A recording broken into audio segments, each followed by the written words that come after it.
So first we will be checking the dimensional correctness of mass energy equivalence formula. Einstein's very famous equation it is.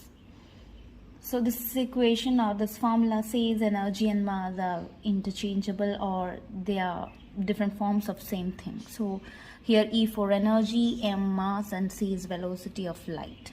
So we need to check this whether it is correct, dimensionally correct or not. So on LHS we have energy. Energy means its dimensional formula we know. It has the same dimensional formula as that of work. Work is force into displacement.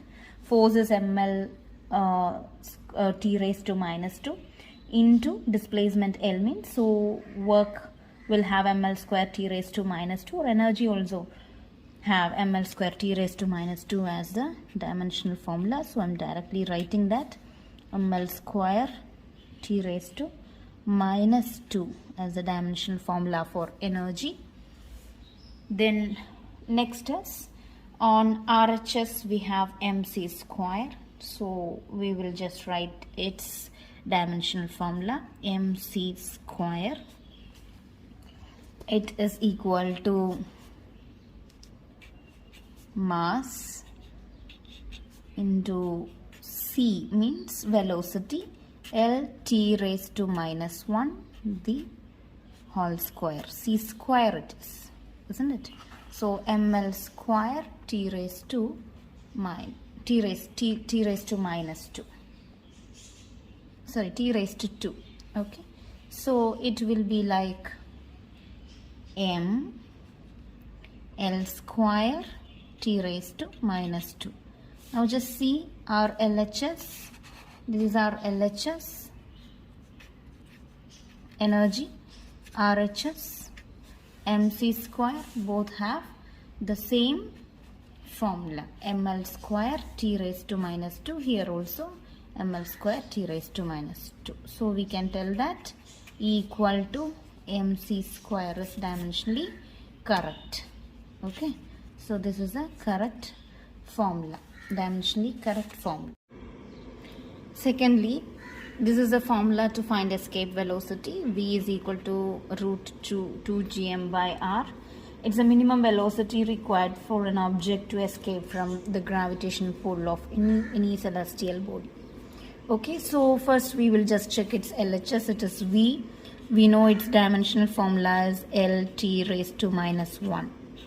So on this side also we should get the same. Then only we can tell that this formula is dimensionally correct. So we will just see what it comes on the RHS. So RHS it is square root of 2 gm divided by r. G all know it is universal gravitation constant and m mass and r is the radius. Okay. So this root is there for this r also. So we'll just write. As there is a root, we can just write on top of it 1 by 2 and inside what all things we need to write. 2 means it's a constant. So now what's the formula for G? What's the formula for G? I'll just show you the formula for G. We know that F is equal to Gmm by d square, universal law of gravitation. So from that G means what? F d square by mm. G means F into d square divided by mm. So when we take the dimensional formula for force, it is ml t raised to minus 2.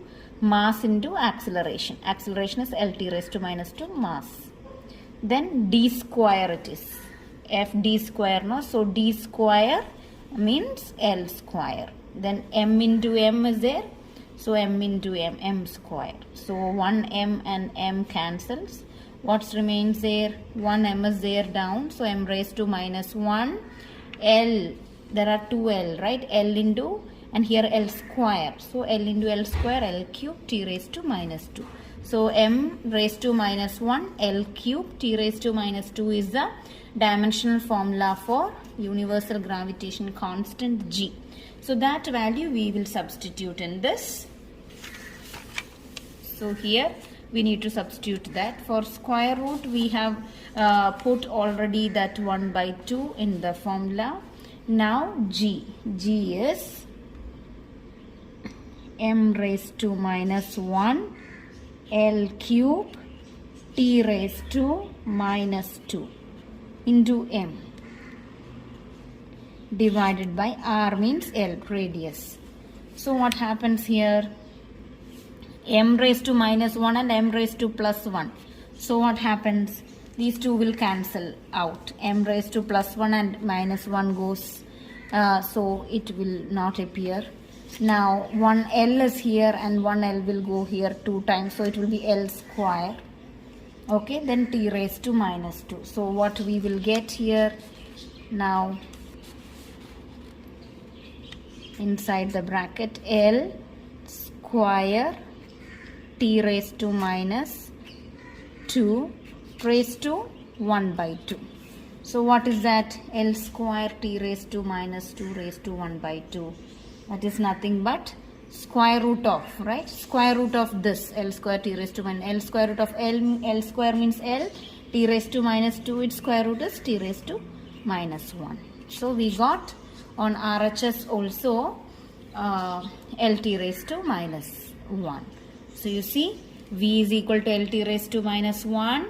Now square root of 2gm by R is also LT raised to minus 1. So we can tell that V is equal to square root of 2gm by R. This formula is dimensionally correct. Okay.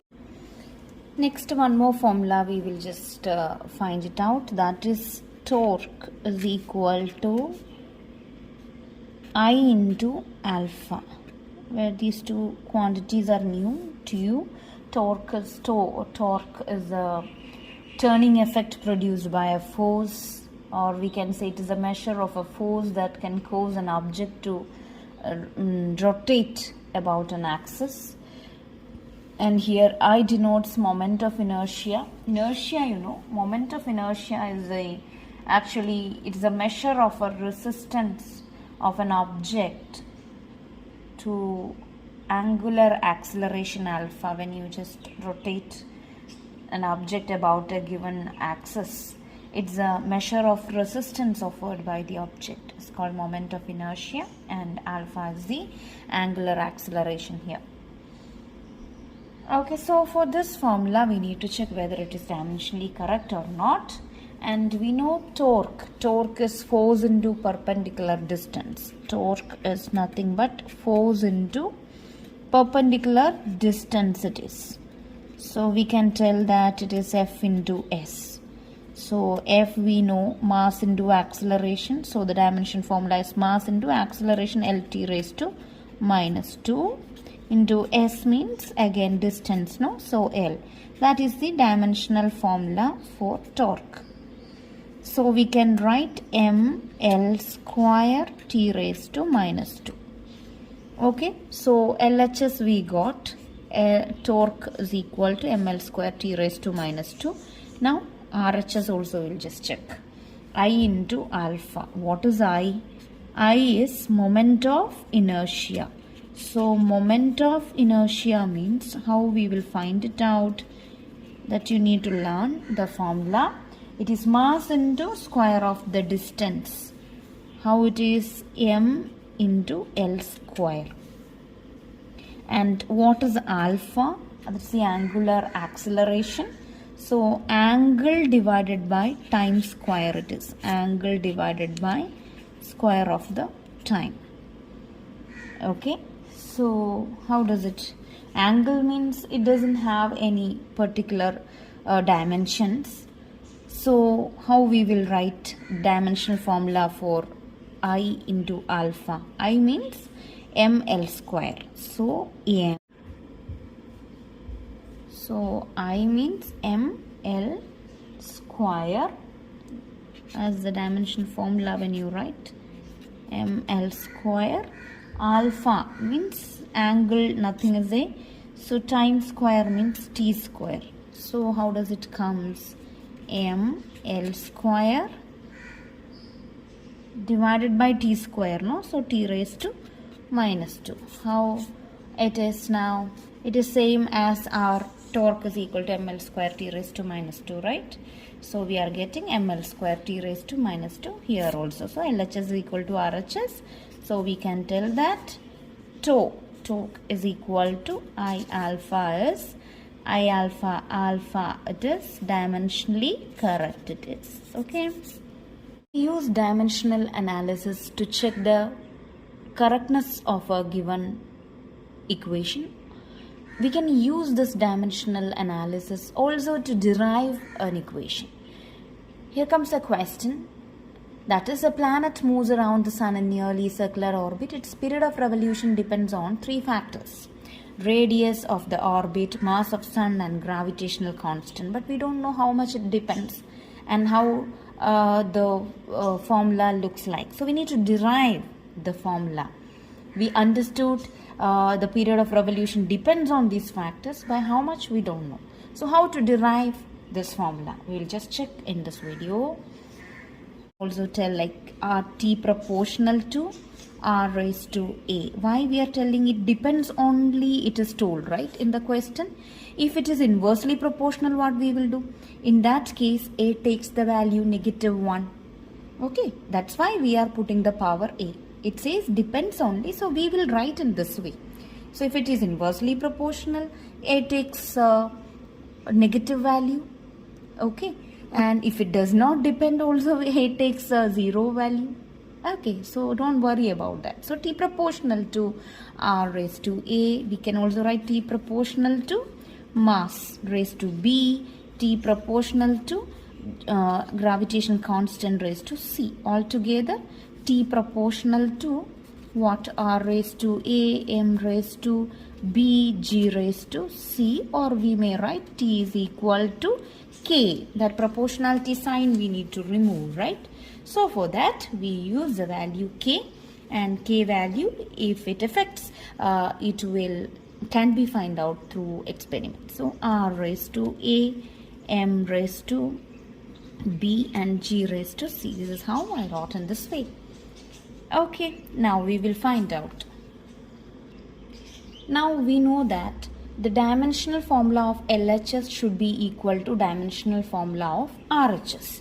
So for then we can equate that. That is, the dimension of T, time, should be equal to the K. We need not take into consider, or we need not consider that dimensional formula of this one, R. R means what? Length. No, it is radius. So L raised to A, M is mass, so M raised to B, and G already told in the previous question, that is G ka dimensional formula is M raised to -1 L cube T raised to -2. So we need to equate this LHS and RHS. Then we will be getting what is ABC. So one more time we can write T means what? Here M factor is 0, L factor is 0, and T is only there. Sorry, +1 only, not -1. T raised to 1. Okay.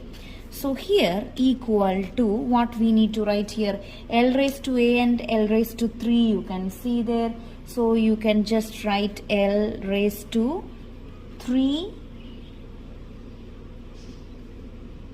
L raised to 3, yeah, this is C, no? This is C.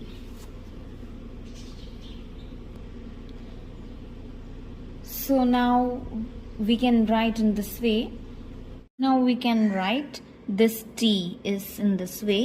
There is no M factor, no? So M raised to 0, L raised to 0, T raised to 1 is equal to L raised to A now. L raised to A, M raised to B, and after that in the side for G it comes to many terms. So we can write M raised to -C, L raised to 3C, T raised to -2C.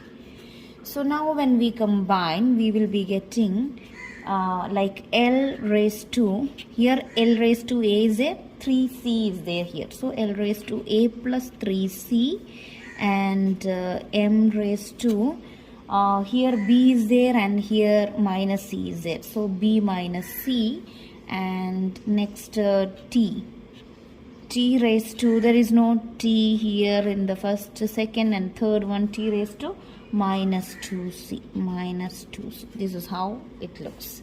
So now we can just equate what to what, m raised to 0, L raised to 0, T raised to 1, no? So we will just rearrange and see. So we will be getting m raised to 0, L raised to 0, T raised to 1 is equal to, first is m, no? So m raised to b minus c, isn't it? B minus c, then L raised to a plus 3c and T raised to minus 2c. Now just equate the bases like mass and mass. Its exponential also we will equate. So it will be like b minus c. How does it look like? B minus c is equal to 0. And same way when you equate L and L, it will be like L is a plus 3c. No? Here the power is a plus 3c is equal to 0. Then t ka power is minus 2c. Minus 2c is equal to what? 1. This 1 is equal to minus 2c. So from that you will get here c is equal to 1 divided by minus 2 or minus 1 by 2. Okay. So c is minus 1 by 2. Now what we will do? We can substitute this here. So b minus c is 0, no? So b minus, what is c? Minus 1 by 2 is 0. That means b plus 1 by 2 is 0. That means b is equal to what? Minus 1 by 2. So we got b is equal to minus 1 by 2. Here c is minus 1 by 2. Now we can substitute over here. How we will substitute? A value we don't know. So a plus 3c. C is 1 by minus 2 or minus 1 by 2. That's equal to 0. That means a minus 3 by 2 is 0, or a is equal to plus 3 by 2. This is how we get a, b and c. Now what we will do? We will just substitute in our formula t equal to k r raised to a, then m raised to b, g raised to c to us. Now a, b, c we got, no? So t equal to k r raised to 3 by 2, m raised to b is what? Minus 1 by 2, g raised to again minus 1 by 2. So how does it look like? Yeah, it is, we can just square it and find out t square. Everywhere we will find the square. K square is equal to r cube, then this is am square, right? So m raised to minus 1, so g raised to minus 1. When you just square it, okay, all sides, when you square it, 2 cancels. So what we will get? T square is equal to k square r cube, m raised to minus 1, no? So divided by m, g raised to minus 1 divided by g.